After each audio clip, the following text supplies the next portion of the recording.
Hey everyone, welcome back to the channel. If you're new here, I'm Rob, and I talk about high-end collectible comics and comics art. Subscribe if that's your kind of thing. I love to talk about comics, and I post 1 or 2 videos a week doing just that. I've already been talking about this auction. This is the upcoming Heritage Signature Auction. I've been talking about it in the context of the Superman #1 CGC 9.0, which has gotten me all excited. I've posted a bunch of videos about that, but actually the rest of the auction is pretty cool. And so I wanted to cover a few other lots before the auction closes, so I don't miss out on some stuff that I think is a lot of fun. So let's get started. Action Comics number 15, CGC 9.4 off-white white pages. This is also from the same collection that the Superman #1 came from.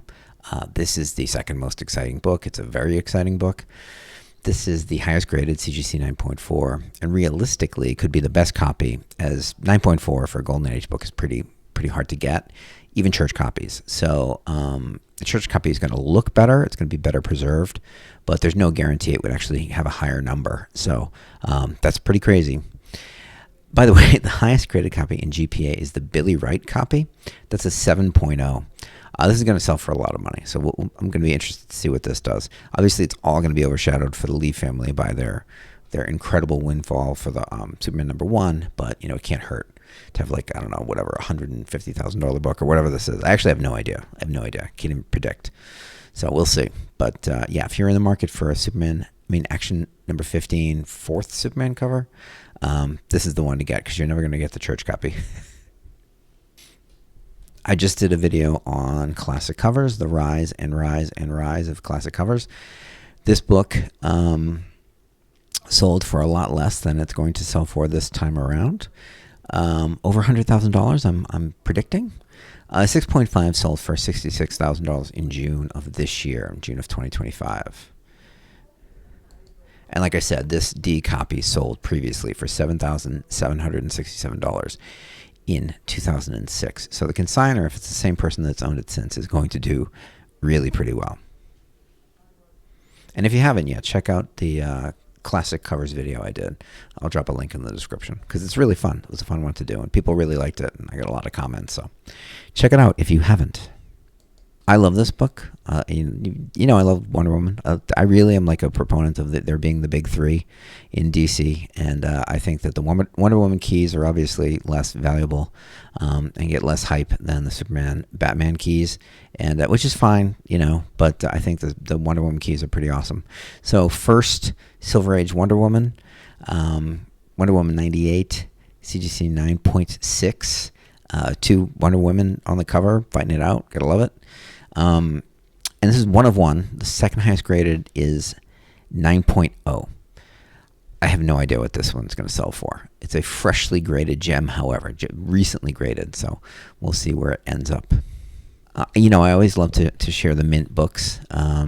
So Amazing Spider-Man number 361, CGC mint 9.9, white pages, better be.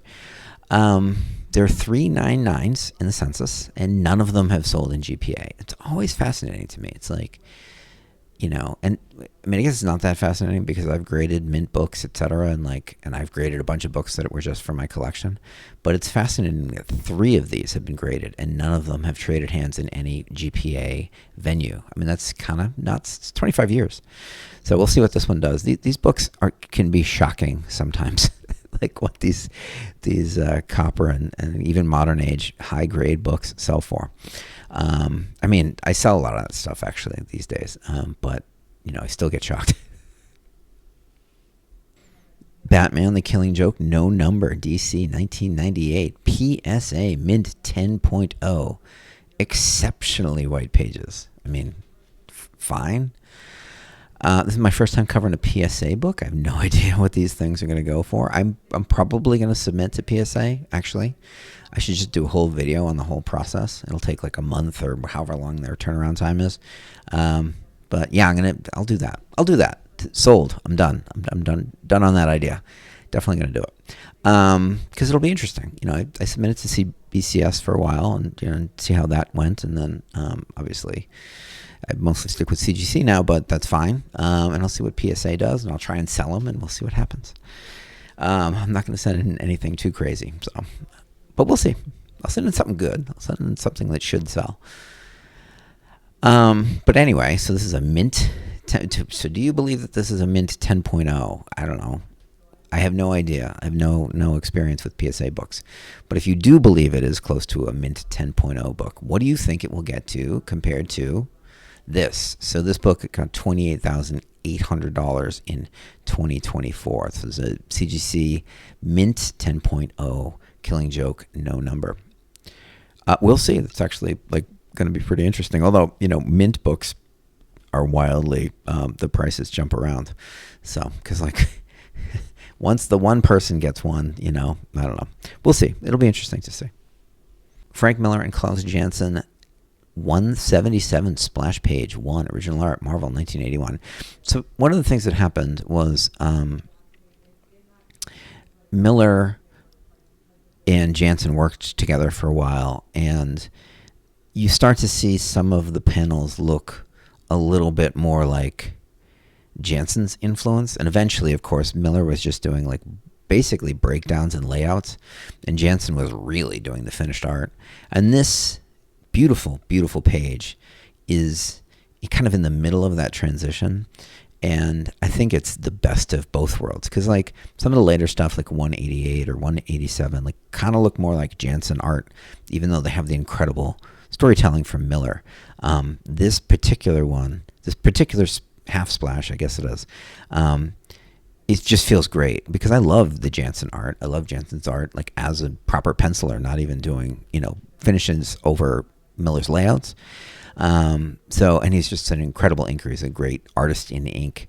And so I think this one is really kind of a standout kind of half splash from the run, and is the best of both worlds. It's a lot of Miller, like the design is Miller, and of course is influenced by Eisner, really, like that Where Angels Fear to Tread, and then the little inset of the building, which sets the stage, and then the beautiful panel, the beautiful, like perfectly spotted blacks. Just an incredible image and very memorable for me, but of course it is, right? You all know I love Daredevil, and this is where like my early 80s Daredevil is like imprinted on my brain. But yeah, I love this one, and we'll see where it goes. So this guy, Frank Frazetta, there's a lot of Frazetta art in this. We're going to see a lot of Frazetta art coming out of the woodwork after that $13+ million sale, which is fine by me. So I just chose a couple that I really liked. This one I think is just a perfect example. I've talked about like how, again, like I just talked about, Janson is a great artist in ink. I think that Frank Frazetta is maybe one of the best artists in ink of all time, like full stop. And who's going to argue with me? But he's also just like an incredible draftsperson and has this incredible ability to capture the human form and the human form in motion. And this image, this ERB image, like absolutely shows both of those skills, like in ways that, are just remarkable. So I'm going to zoom in quickly so you can take a look at one of the passages that I really like in this image. Her back and her left arm are just amazing. And then the way that she's in mid-motion, so she's kind of, weightless, moving from one foot to the other. Her right foot's in the air. But really that the balance between her right arm and her left arm and the flow of it, and just the beautiful lines that define her arms and back are amazing. And I could have picked, any passage in this one, but I really love this female figure in the foreground. I think she's amazing. And if you get a chance, zoom in on this one and take a look, because it's really pretty amazing. Here's another one, Frank Frazetta, The Efficiency Expert, cover, original art, House of Greystoke, 1988, very cool. This one is so dramatic. And again, I'm going to zoom in, and I'm not going to zoom in on one of the figures because they're great, but I just want to zoom in on this background where you can just see like how beautiful his just doodling is. Like he's just filling in the background with some texture, and he's just like running a pen, like, and just doodling, but it's really beautiful. And he's making these like beautiful patterns and this beautiful like indication of stone, like worn stone and stucco, and brick and wood, just all with these like very loose, playful pen lines. And he's amazing. And then when you look at the areas that need the detail, like in the lantern, he puts the detail in. He puts the solidity in. Again, with really beautiful, pen strokes, but still, he's got much more control and definition of those forms. And then the background is just this like noodling where he just is having fun. And I also wanted to point out the beautiful signature on the left. It's just kind of worked into the piece really well. So amazing cover. And amazing artist. I mean, really, forget about it. Bill Sienkiewicz, Dazzler number 28, cover painting, original art, Marvel 1983. Love Sienkiewicz. I always could just show like whatever is for sale by Sienkiewicz, but I try and pick the biggest highlights because his big highlights are amongst the best covers of all time, and this one is certainly one. I think Heritage calls this like one of the best Dazzler images ever, and can you argue with it? I think it captures that, like the era, that like kind of disco era, and the drama of the character because she's like this, singer and whatever, and then the just the motion and fluidity of the image, and that bright light at the top are just like put it all together for me because it's just like that kind of the character generates that sort of dancing movement, bright lights, kaleidoscopic energy. And really, it's funny because it's a flat medium. It's a two-dimensional medium. It's not a moving medium, but comic artists really gravitated to her and did some really fun stuff with that kind of kaleidoscopic energy and movement that she would bring to her performances or whatever, in her like fights and stuff like that. Fascinating version of it here, but beautiful, love it. And Sienkiewicz, again, I could show him every time. James Bama, Doc Savage, number 16, The Spook Legion paperback cover painting, original art. First time I've talked about Bama on the channel, I think. He is really not a comic artist. He's more of a kind of a pulpy fiction. I mean, it's not pulps, like actual pulps, but like, Doc Savage novel cover artist. He's probably most famous for his Western art, which is incredible.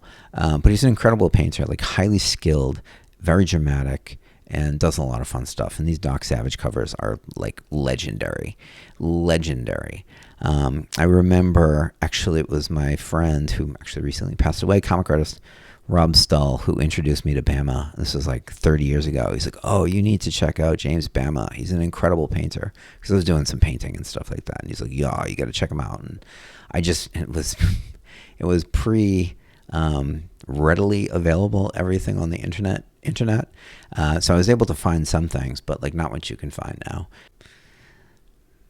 So it was fun to see one of these come up for sale at Heritage. And we're finishing up with what I thought was going to be the like year ender for me, like one of my favorite images of Superman of all time, Superman number 233, Neal Adams original art, 1971, just iconic piece. And it is up for sale. And then the Superman number 1 CGC 9.0 came out, and I have barely talked about this book since. I did a short about this book. I was so excited. And then, everything went bonkers.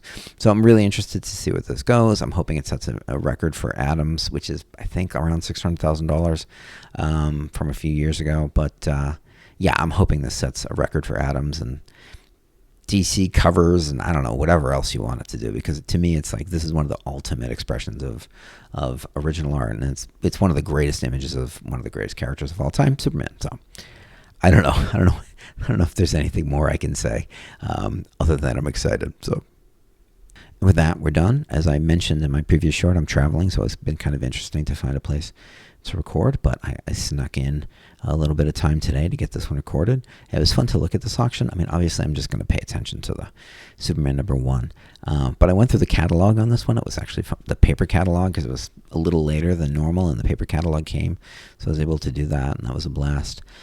And I usually cover a few more lots for these Heritage auctions, but for this one, I was like kind of running out of time, so I wanted to make sure I got it covered before it ends next week, so I need to get ahead of that.